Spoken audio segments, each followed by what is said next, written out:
अहमद हयात मलिक, तू दूसरों को डराता है ना?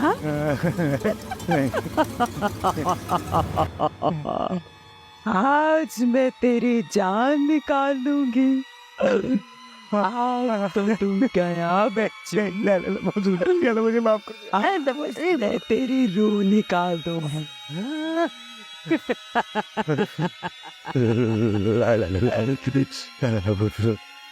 आज मैं तुझे कच्चा चबा जाऊंगी।